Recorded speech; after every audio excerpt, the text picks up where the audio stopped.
मान्यवर अभी एक फैशन हो गया है, आम्बेडकर आम्बेडकर आम्बेडकर आम्बेडकर आम्बेडकर आम्बेडकर। इतना नाम अगर भगवान का लेते तो 7 जन्मों तक स्वर्ग मिल जाता। अच्छी बात है ना, सुनिए तो।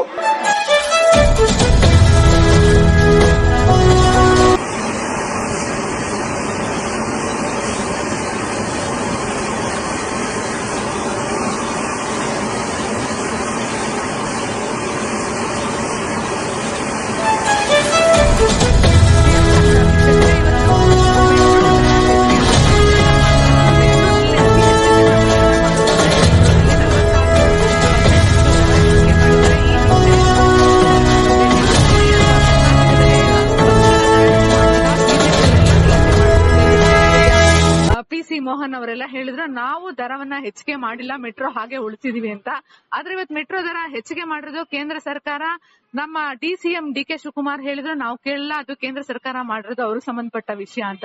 ನಮ್ಮ ರಾಜ್ಯದ ಹಣ ಮೆಟ್ರೋಗೆ ಅತಿ ಹೆಚ್ಚು ಹಣ ಇನ್ವೆಸ್ಟ್ ಮಾಡಿದ್ದು ರಾಜ್ಯ ಸರ್ಕಾರ, ಅದರ ನಂತರ ಸ್ವಲ್ಪ ಭಾಗ ಕೇಂದ್ರ ಸರ್ಕಾರ ಮಾಡುತ್ತೆ. ಆದ್ರೆ ಇದನ್ನೆಲ್ಲ ಬಿಟ್ಟು ಇವತ್ತು ಬಿಜೆಪಿ ನಾಯಕರು ಗೋಪಾಲ್ ಅವರಿರ್ಬಹುದು ಅಥವಾ ಬಿಜೆಪಿ ನಾಯಕರು ಎಲ್ಲರೂ ಇವತ್ತು ಪ್ರತಿಭಟನೆ ಜಯನಗರ ಮಹಾಲಕ್ಷ್ಮಿ ಲೇಔಟ್ ಮಾಡ್ತಿದ್ದಾರೆ.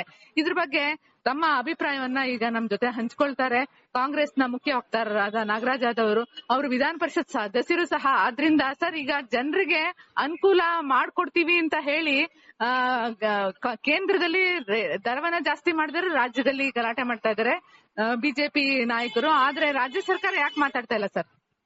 ರಾಜ್ಯ ಸರ್ಕಾರ ಮಾಡಿದ್ರೆ ನಾಗರಿಕರಾಗಿ ನಾವು ಮಾತಾಡ್ತೀವಿ. ಒಂದು ನಾವು ವಿಧಾನ ಪರಿಷತ್ ಸದಸ್ಯನಾಗಿದ್ರು ಕೂಡ ಬೆಂಗಳೂರಿನ ನಾಗರಿಕನಾಗಿ ನಂದೇ ಅಂತ ಜವಾಬ್ದಾರಿಗಳಿರ್ತವೆ.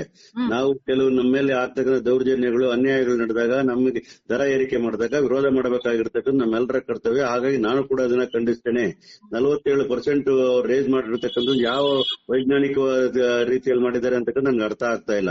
ಯಾವುದೇ ದರ ಏರಿಕೆ ಮಾಡತಕ್ಕಂಥದ್ದು ಅದು ಒಂದು ಸಸ್ಟೈನಬಿಲಿಟಿ ಸ್ಟಡಿ ಮಾಡಿ ಅದ್ರ ಮೇಲೆ ಮಾಡಬೇಕಾಗ್ತದೆ. ರಾಜ್ಯದಲ್ಲಿ ಬೇರೆ ಬೇರೆ ರಾಜ್ಯಗಳಲ್ಲಿ ಒಂದ್ ರೇಟ್ ಇಟ್ಕೊಂಡು ನಮ್ಮಲ್ಲಿ ಯಾಕೆ ಅಷ್ಟೊಂದು ರೇಟ್ ಜಾಸ್ತಿ ಮಾಡಿದ್ದಾರೆ ಅಂತ ಆಲೋಚನೆ ಮಾಡಬೇಕಾಗ್ತದೆ. ಬಿಜೆಪಿ ಅವ್ರಿಗೆ ಅರ್ಥ ಮಾಡ್ಕೋಬೇಕು. ಬಿಎಂಟಿಸಿಯಲ್ಲಿ ಒಂದು ₹5 ಜಾಸ್ತಿ ಮಾಡಿದ ತಕ್ಷಣ ದೊಡ್ಡ ಗಲಾಟೆ ಮಾಡಿ ಬೀದಿಗೆ ಬರ್ತಾರಲ್ಲ, ಕೇಂದ್ರ ಸರ್ಕಾರದಲ್ಲಿ ರೇಜ್ ಮಾಡಿರ್ತಕ್ಕಂಥದಕ್ಕೆ ಇವ್ರು ಪ್ರತಿಭಟನೆ ಮಾಡ್ತಾರೋ ಸರಿ ಇದೆ, ಅದರಲ್ಲಿ ರಾಜಕೀಯ ಮಾಡಬಾರದು. ನಾವು ಕೂಡ ಪ್ರೊಟೆಸ್ಟ್ ಮಾಡ್ತಕ್ಕಂಥ ಕೆಲಸಗಳನ್ನು ಮಾಡಬೇಕಾದ್ರೆ ನಾವು ಕೂಡ ಖಂಡಿಸಬೇಕಾಗ್ತದೆ. ಮತ್ತು ರೈಲ್ವೆ ಪ್ರಾಜೆಕ್ಟ್ ಮಾತ್ರ ಅಲ್ಲ, ಕೇಂದ್ರದಿಂದ ತರ್ತಕ್ಕಂಥ ಯಾವುದೇ ಯೋಜನೆಗಳಿಗೆ ಅದು 50-50 ಶೇರಿಂಗ್ ಇರ್ತದೆ. ನಾವು ಲ್ಯಾಂಡ್ ಎಲ್ಲ ಕೊಟ್ಟರೆ ಮಾತ್ರ ಅವ್ರು ಮೆಟ್ರೋ ರೈಲ್ ಮಾಡಕ್ಕಾಗೋದು, ಸುಮ್ನೆ ಮಾಡ್ಲಿಕ್ಕೆ ಬರೋದಿಲ್ಲ. ಹಾಗಾಗಿ ಕರ್ನಾಟಕ ರಾಜ್ಯದ ಇನ್ವೆಸ್ಟ್ಮೆಂಟ್ ಅದರಲ್ಲಿ ಇರೋದ್ರಿಂದ ರಾಜ್ಯ ಸರ್ಕಾರ ಬೆಂಗಳೂರು ನಗರದ ಬಗ್ಗೆ ಕಾಳಜಿ ಇರೋದ್ರಿಂದ ನಾವು ಕೇಂದ್ರ ಸರ್ಕಾರಕ್ಕೆ ಆಗ್ರಹ ಮಾಡತಕ್ಕಂಥ ಏನಂತಂದ್ರೆ ಈ ತರ ದರ ಏರಿಕೆ ಮಾಡಿರ್ತಕ್ಕಂಥದ್ದನ್ನ ಕೂಡಲೇ ಹಿಂಪಡಿಬೇಕಾಗ್ತದೆ. ಇದು ಅವೈಜ್ಞಾನಿಕವಾಗಿರ್ತದೆ. ಇದು ಜನಗಳ ಮನೆ ಮಾಡಿರ್ತಕ್ಕಂತಹ ದೌರ್ಜನ್ಯ ಅಂತ ಹೇಳಬೇಕಾಗ್ತದೆ. ಇದು ಜನಗಳಿಗೆ ಮಾಡಿರ್ತಕ್ಕಂತಹ ಅನ್ಯಾಯ ಅನ್ನೋ ಮಾತನ್ನ ಹೇಳಬೇಕಾಗ್ತದೆ. ಕೇಂದ್ರ ಸರ್ಕಾರವು ತನ್ನ ಜವಾಬ್ದಾರಿಯಿಂದ ನುಣಿಸಿಕೊಳ್ತಕ್ಕಂಥ ಕೆಲಸವನ್ನು ಮಾಡಬಾರದು. ಒಂದು ಬಿಸ್ನೆಸ್ ಆಗಿ ಈ multi mode transport mass transport ನೆಲ್ಲ ಈ ರೀತಿಯಾದಂತ ದುರುಪಯೋಗ ಬಂದು ಬಿಸ್ನೆಸ್ ಆಗಿ ಹ್ಯಾಂಗಲ್ ಮಾಡ್ತಕ್ಕಂಥದ್ದು ಸರಿ ಇಲ್ಲ. ಇವೆಲ್ಲವೂ ಕೂಡ ಜನಗಳಿಗೆ ಅಫೋರ್ಡಬಲ್ ರೇಟ್ ಅಲ್ಲಿ ಇರತಕ್ಕಂಥ ಕೆಲಸ ಮಾಡಬೇಕು. ಒಂದು ಉದಾಹರಣೆಗೆ ಹೇಳ್ಬೇಕು ಅಂದ್ರೆ, ಟಿನ್ ಫ್ಯಾಕ್ಟರಿಯಿಂದ ಇವತ್ತು ನಮ್ಮ ವಿಧಾನಸೌಧಕ್ಕೆ ಬರ್ಬೇಕಾದ್ರೆ ಮೊದಲು ₹30 ಕೊಡ್ತಾ ಇದ್ರು. ಈಗ ರೇಸ್ ಮಾಡಿದ್ಮೇಲೆ ಅದು ₹60 ಆಗಿರ್ತಕ್ಕಂಥದ್ದು. ಎಲ್ಲಿಂದ ಜನ ಸಂಬಳ ಡಬಲ್ ಆಗಿದ್ಯಾ? ಇವತ್ತು ನೀವೇನೋ ಮೆಟ್ರೋ ಜಾಸ್ತಿ ಮಾಡಿದ್ರೆ ಟೂ ವೀಲರ್ಗಳು ಹೋಗ್ತಾರೆ. ಟೂ ವೀಲರ್ ಜಾಸ್ತಿ ಹೋದ್ರೆ ಜನ ಏನಾಗ್ತದೆ? ಆಕ್ಸಿಡೆಂಟ್ಗಳಾಗ್ತದೆ, ಪೊಲ್ಯೂಷನ್ ರೇಟ್ ಜಾಸ್ತಿ ಆಗ್ತದೆ, ಟ್ರಾಫಿಕ್ ಜಾಮ್ ಜಾಸ್ತಿ ಆಗ್ತದೆ. ಯಾರು ಜವಾಬ್ದಾರಿ ಇದಕ್ಕೆಲ್ಲ? ಹಂಗಂದ್ರೆ ಬೆಂಗಳೂರು ನಗರ ಹಾಳು ಮಾಡ್ಬೇಕಂತ ಮಾಡಿದ್ದಾರೆ. ಬೆಂಗಳೂರು ನಗರ ಇನ್ನೊಂದು ಡೆಲ್ಲಿ ಮಾಡ್ಲಿಕ್ಕೆ ಕೊಟ್ಟಿದ್ದಾರೆ ಕೇಂದ್ರ ಸರ್ಕಾರದವರು. ಆ ರೀತಿ ನಾನು ಹೇಳ್ತಾ ಇರ್ತಕ್ಕಂಥ ಕೇವಲ ಅದು ಬರೀ ಟ್ರಾನ್ಸ್ಪೋರ್ಟ್ ಮಾತ್ರ ಅಲ್ಲ, ಪೊಲ್ಯೂಷನ್ ರೇಟ್ ಜಾಸ್ತಿ ಆಗ್ತದೆ. ಮೆಟ್ರೋಲ್ ಹೋಗೋ ಜನ ಕಮ್ಮಿ ಆಗಿ ಟೂ ವೀಲರ್ಗಳಲ್ಲಿ ಹೋಗಕ್ ಸ್ಟಾರ್ಟ್ ಮಾಡಿದ್ರೆ ಮತ್ತೆ ಕಾರ್ಗಳಲ್ಲಿ ಹೋಗಕ್ ಸ್ಟಾರ್ಟ್ ಮಾಡಿದ್ರೆ ಏನಾಗ್ತದೆ ಹೇಳಿ? ಟ್ರಾಫಿಕ್ ಜಾಮ್ ಆಗಲ್ವಾ? ಪೊಲ್ಯೂಷನ್ ರೇಟ್ ಜಾಸ್ತಿ ಆಗಲ್ವಾ? ಆಕ್ಸಿಡೆಂಟ್ಸ್ ಆಗಲ್ವಾ? ಇದೆಲ್ಲ ಪರಿಜ್ಞಾನ ಇಲ್ವಾ ಕೇಂದ್ರ ಸರ್ಕಾರಕ್ಕೆ? ಅವೈಜ್ಞಾನಿಕ ಕೆಲಸ ಮಾಡ್ತದೆ. ನಾವ್ಯಾಕೆ ಕೈ ಕೊಟ್ಟು ಕುತ್ಕೋಬೇಕು? I condemn it very in a strongest words possible. Sir, ಈಗ ಕೋಲ್ಕತ್ತಾನು ಸಹ ಮೆಟ್ರೋಪಾಲಿಟನ್ ಸಿಟಿ.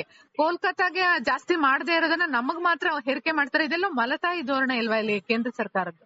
ಹೌದ್ರಿ, ನಾವು ಕನ್ನಡಿಗರು ಎಲ್ಲವನ್ನೂ ಸಹಿಸ್ಕೊಳ್ತೀವಲ್ಲ, ಹಾ. ಆ ಕಾರಣಕ್ಕೆ ಹಿಂಗ್ ಮಾಡ್ತಾ ಇರ್ತಾರೆ. ನಾವು ಕನ್ನಡಿಗರು ಎಚ್ಚರಿಸ್ಕೋಬೇಕು, ಇಂಥ ವಿಚಾರಗಳಲ್ಲಿ ಹೋರಾಟ ಮಾಡ್ತಕ್ಕಂಥದ್ದು ಮೈ ಕುಡಿಸ್ಕೋಬೇಕಾಗ್ತದೆ. ನಾನಿವತ್ ನೇರವಾಗಿ ಹೇಳ್ತಾ ಇದ್ದೀನಿ, ನಾವು ವಿಧಾನ ಪರಿಷತ್ ಸದಸ್ಯನಾಗಂತ ಅಲ್ಲ, ನಾಗರಿಕನಾಗಿ ಹೇಳ್ತೀನಿ. ಇದು ಹೊರೆ, ಇದು ನಾಗರಿಕರ ಮೇಲೆ ಮಾಡ್ತಕ್ಕಂಥ ಹೊರೆ. ಇದು ನೀವು ಒಂದು ರೀತಿಯಲ್ಲಿ ಬೆಂಗಳೂರನ್ನ ನೀವು ಹಾಳು ಮಾಡ್ಲಿಕ್ಕೆ ಮಾಡಿಡ್ತಾ ಇರ್ತಕ್ಕಂಥದ್ದು ಒಂದು ದರ ಏರಿಕೆನ ಮಾತು ಹೇಳ್ತಾ ಇದ್ದೀನಿ.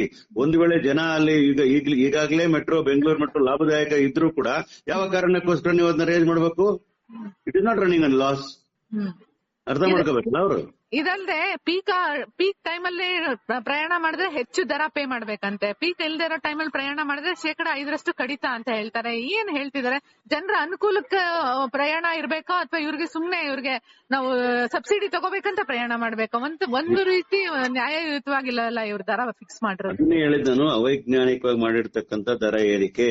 ಇವರು ಡೈನಾಮಿಕ್ ಫೇರ್ಸ್ ಅಂತ ಮಾಡ್ತಾರೆ. ಏರ್ಪ್ಲೇನ್ ಅಲ್ಲಿ ಮಾಡ್ತೀವಲ್ಲ, ಜಾಸ್ತಿ ಡಿಮಾಂಡ್ ಇದ್ರೆ ಒಂದ್ ರೇಟ್ ಇರ್ತದೆ, ಕಡಿಮೆ ಡಿಮಾಂಡ್ ಇದ್ರೆ ಒಂದ್ ರೇಟ್ ಇರ್ತದೆ, ಪೀಕ್ ಅವರ್ಸ್ ಮತ್ತೆ ಇಂಪಾರ್ಟೆಂಟ್ ಇದೆ ಒಂದ್ ರೇಟ್, ಆತರ ಡೈನಾಮಿಕ್ ಫೇರ್ಸ್ ಮಾಡಿರ್ತಾರೆ. ಡೈನಾಮಿಕ್ ಫೇರ್ಸ್ ನ ನೀವು ಪಬ್ಲಿಕ್ ಟ್ರಾನ್ಸ್ಪೋರ್ಟ್ ಮಾಡ್ಲಿಕ್ಕೆ ಬರೋದಿಲ್ಲ. ಇದು ಸರ್ಕಾರದ ಪಬ್ಲಿಕ್ ಟ್ರಾನ್ಸ್ಪೋರ್ಟ್ ಆಗಿರೋದ್ರಿಂದ ಇದು ಸಸ್ಟೈನಬಲ್ ಆಗಿರ್ಬೇಕು, ಮತ್ತೆ ಅಫೋರ್ಡಬಲ್ ಆಗಿರ್ಬೇಕು, ಜನಗಳ ಕೈಗೆಟುಕೋ ದರದಲ್ಲಿ ಇರಬೇಕು. ನೀವು ಇದು ಬಿಸ್ನೆಸ್ ಮಾಡೋ ರೀತಿ ಮಾಡಕ್ ಹೋದ್ರೆ ಜನ ನಾಳೆ ತಿರಸ್ಕಾರ ಮಾಡ್ತಾರೆ. ಮೆಟ್ರೋನ ಟೂ ವೀಲರ್ ಅಲ್ಲಿ ಕಾರುಗಳಲ್ಲಿ ಹೋಗ್ತಾರೆ. ಬೆಂಗಳೂರು ಇನ್ನೂ ಟ್ರಾಫಿಕ್ ಜಾಮ್ ಜಾಸ್ತಿ ಆಗ್ತದೆ. ನೀವು ಕಲ್ಕತ್ತಾಗ ಒಂದ್ ರೇಟು, ಚೆನ್ನೈಗೆ ಒಂದ್ ರೇಟು, ಆಂಧ್ರಾಗ ಒಂದ್ ರೇಟು, ಕರ್ನಾಟಕ ಒಂದ್ ರೇಟ್ ಮಾಡಿದ್ರೆ ಆಗೋದಿಲ್ಲ. ರೇಟ್ಸ್ ಪರ್ ಕಿಲೋಮೀಟರ್ ಎಷ್ಟಿರ್ತದೆ ಅಷ್ಟೇ ರೇಟ್ ಇರಬೇಕಾಗ್ತದೆ. ಎಲ್ಲಾ ಕಡೆಗಳು ಒಂದು ಯೂನಿಫಾರ್ಮ್ ದರ ಏರಿಕೆ ವಿಚಾರಗಳು ದರ ನಿಗದಿ ಇರಬೇಕಾಗ್ತದೆ. ನೀವು ಇಷ್ಟ ಬಂದಾಗ ಮಾಡ್ಕೊಂಡು ಹೋಗೋದಾದ್ರೆ ಒಪ್ಲಿಕ್ಕೆ ಸಾಧ್ಯ ಇಲ್ಲ. ಕರ್ನಾಟಕ ರಾಜ್ಯ ಸರ್ಕಾರವೂ ಕೂಡ ನಾನು ಆಗ್ರಹವನ್ನು ಮಾಡ್ತೇನೆ, ನಾವು ಕೇಂದ್ರ ಸರ್ಕಾರಕ್ಕೆ ಕಾಗದವನ್ನು ಬರೆದು, ಮೆಟ್ರೋ MDಗೆ ಕಾಗದವನ್ನು ಬರೆದು ಇದನ್ನ ಹಿಂಪಡಿಬೇಕು ಅಂತ ಆಗ್ರಹವನ್ನು ನಮ್ಮ ರಾಜ್ಯ ಸರ್ಕಾರ ಕೂಡ ಮಾಡಬೇಕು ಅಂತ ಆಗ್ರಹವನ್ನು ಮಾಡ್ತಾ ಇದ್ದೇನೆ. ನಾನು ಕೂಡ ಇವತ್ತೇ ಒಂದು MDಗೆ ಒಂದು ಲೆಟರ್ ಬರೀತಕ್ಕಂಥ ಕೆಲಸವನ್ನು ಮಾಡ್ತೇನೆ. MDಗೆ ಲೆಟರ್ ಬರೆದು ಇದು ವಾಪಸ್ ತಗೊಳ್ಳಿ ಅಂತಕ್ಕಂಥ ಕಾಗದ ಬರೀತಕ್ಕಂಥ ವಿಚಾರ ಈಗಲೇ ಮಾಡ್ತೇನೆ. ಇದ್ರ ಜೊತೆಗೆ ಸಂಸದರು ನಮ್ಮ ರಾಜ್ಯದಿಂದ ಆಯ್ಕೆ ಆಗಿರೋರು ಸಹ ಡಿಮ್ಯಾಂಡ್ ಮಾಡ್ಬೇಕಲ್ವಾ ಸರ್ ಇದನ್ನ? ಇದು ಅವ್ರು ಮಾಡ್ತಾರೋ ಇವ್ರು ಮಾಡ್ತಾರೋ ನಾವೆಲ್ಲರೂ ಮಾಡ್ಬೇಕು. ಪತ್ರಕರ್ತರು ಮಾಡ್ಬೇಕು, ನಾಗರಿಕರು ಮಾಡ್ಬೇಕು. ಯಾರಿಗೆ ಬೆಂಗಳೂರಿನ ಪ್ರೀತಿ ಮಾಡ್ತಾರೋ ಅವರೆಲ್ಲರೂ ಮಾಡ್ಬೇಕಪ್ಪ. ಬೆಂಗಳೂರು ಚೆನ್ನಾಗಿರ್ಬೇಕಂತ ಬಯಸೋರು ಎಲ್ಲರೂ ಮಾಡ್ಬೇಕು. ಯಾರು ಕೇಳಲ್ವೋ ಅವ್ರು ಬೆಂಗಳೂರಿನ ಪ್ರೀತಿ ಮಾಡಲ್ಲ ಅಂತ ಲೆಕ್ಕ. ಮತ್ತೆ ನೆಕ್ಸ್ಟ್ ಟೈಮ್ ಅವ್ರಿಗೆ ಓಟ್ ಹಾಕ್ಬಾರ್ದು ಅನ್ನೋದು ಹೇಳ್ತೀನಿ. ಬಹಳಷ್ಟು ಉಪಯುಕ್ತವಾದ ಸಲಹೆಯನ್ನ ಕೊಟ್ಟಿದ್ದೀರಾ sir. Thank you sir. Thank you.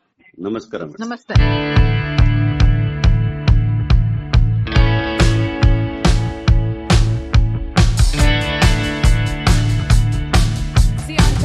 ನೋಡ್ತಾ ಇರಿ, ಸಬ್ಸ್ಕ್ರೈಬ್ ಆಗಿ, ಲೈಕ್ ಮಾಡಿ, ಶೇರ್ ಮಾಡಿ. ಮುಕ್ತ ಪತ್ರಿಕೋದ್ಯಮವನ್ನು ಬೆಂಬಲಿಸಿ.